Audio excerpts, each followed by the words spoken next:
Good morning everyone, welcome to online class of Crescent Public School. बेटा 12वीं कक्षा की वितान बुक का हमने कल 4th पार्ट लेसन आरंभ किया था, जिसका नाम था डायरी के पन्ने।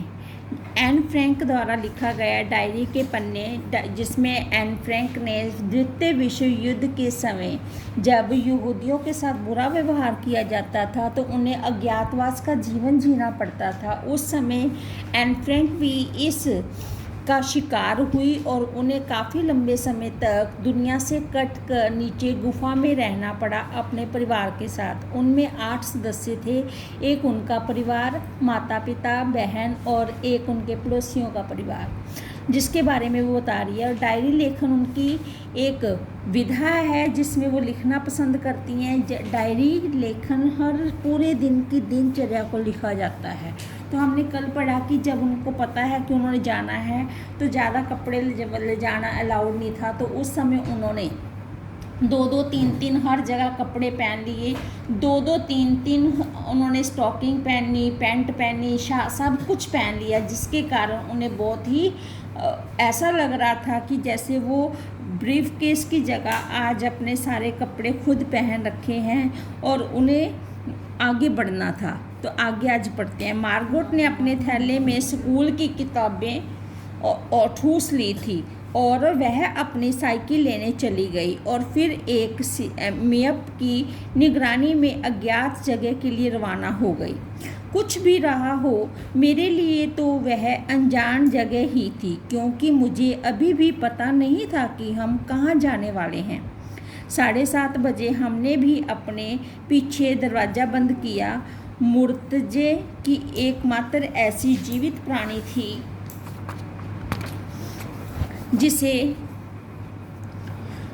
जिसे मुझे गुड बाय कहना था, और हमने गोल्डस्मिथ के लिए जो नोट छोड़ा उसने अपने अनुसार बिल्ली को पड़ोसियों के यहाँ छोड़ा जाना था, और वे भी अब उनकी देखभाल करने वाले थे। खाली बिस्तरे, मेज पर बिखरा नाश्ते का सामान, रसोई में बिल्ली के लिए सेर भर मीट, ये सब चीज़ें यही दर्शाती थी कि हम बहुत ही हड़बड़ी में छोड़ छाड़ कर गए हैं।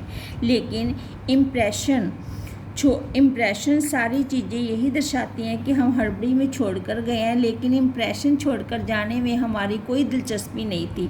हम तो किसी भी तरह वहाँ से निकल जाना चाहते थे और कहीं सुरक्षित स्थान पर पहुँच जाना चाहते थे, और कोई बात मायने नहीं रखती थी।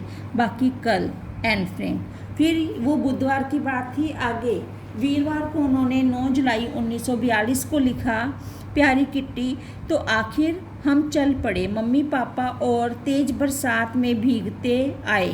हम तीनों ने कंधों पर बड़े बड़े थैले और शॉपिंग बैग थे जो अलम गलम चीज़ों से ऊपर तक ठूस कर भरे हुए थे, क्योंकि वो अपना घर छोड़ के जा रहे हैं तो हर ज़रूरत का सामान लिया उन्होंने। तो उसके बारे में वर्णन करिए। सुबह सुबह काम पर जाने वाले लोग हमें बड़ी बेचारगी भरी निगाहों से देख रहे थे। आप उन्हें देखते ही बता सकते थे कि वे आपके लिए अफसोस कर रहे थे कि वे हमें किसी तरह का वाहन उपलब्ध नहीं करा सकते थे।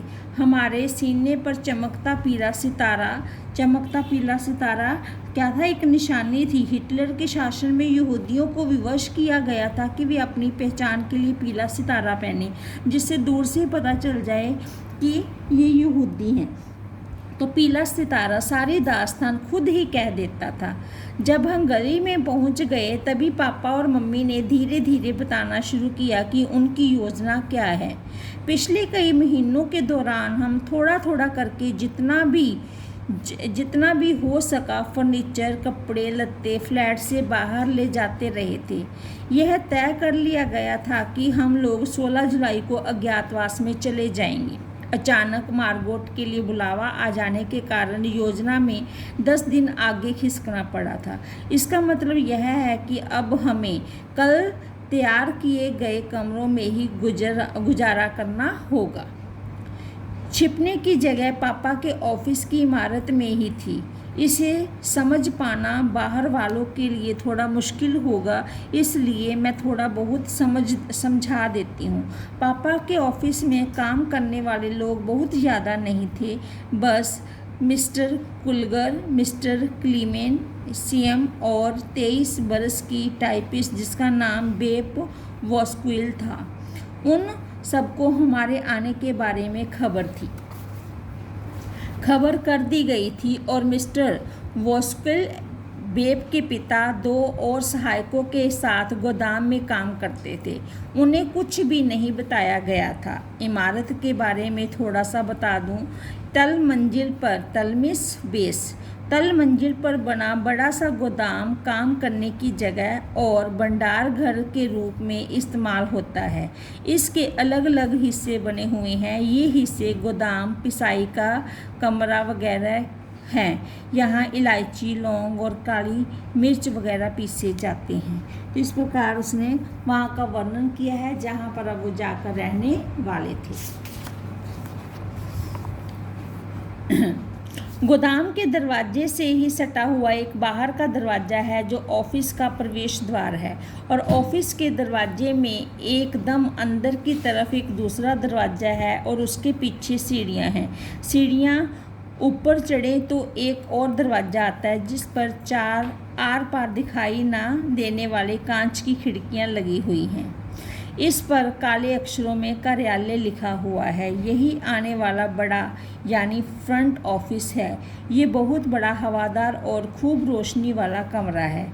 दिन के दौरान यहाँ बेप, सीएम और मिस्टर क्लीमेन काम करते हैं और एक छोटा सा गलियारा है जिसे तिजोरी, कपड़ों की अलमारी और स्टेशनरी की बड़ी सी अलमारी है। इस गलियारे के पार एक छोटा सा दम घोंटू अंधेरा कमरा है।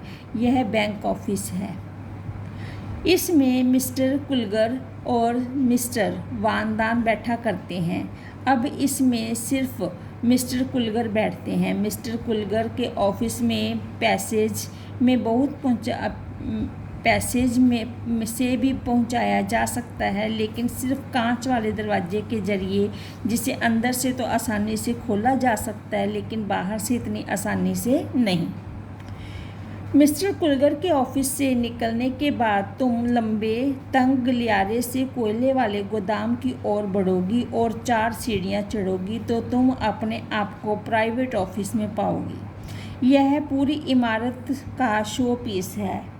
शानदार महोगनी फर्नीचर, लिनोलियम का फर्श जिस पर कालीन बिछा है, एक रेडियो है, आकर्षक लैंप है, सब कुछ उत्तम दर्जे का है। इसके साथ वाला कमरा बहुत बड़ा रसोई घर है। उसमें पानी गर्म करने का हीटर है, गैस के 2 चूल्हे हैं, साथ में पखाना है। ये पहली मंजिल का नक्शा है। नीचे की सीढ़ियों वाले गलियारे में एक दूसरी मंजिल की तरफ है। सीढ़ियाँ ख़त्म होते ही वो थोड़ी खुली जगह है और वह दोनों तरफ दरवाजे खुलते हैं। दाईं तरफ का दरवाज़ा मसाले रखने के स्टोर, अटारी तथा घर के सामने की तरफ वाली म्यानी की तरफ जाता है। घर के सामने की तरफ से एक परंपरागत डच डिजाइन की सीधी और इतनी घुमावदार सीढ़ियाँ हैं कि एड़ियों में मोच आ जाए। यह रास्ता गली की तरफ खुलता है। सीढ़ियों के ऊपर बनी जगह से दाईं तरफ का दरवाज़ा घर के पिछवाड़े की तरफ हमारी गुप्त अनेक्सी की तरफ जाता है।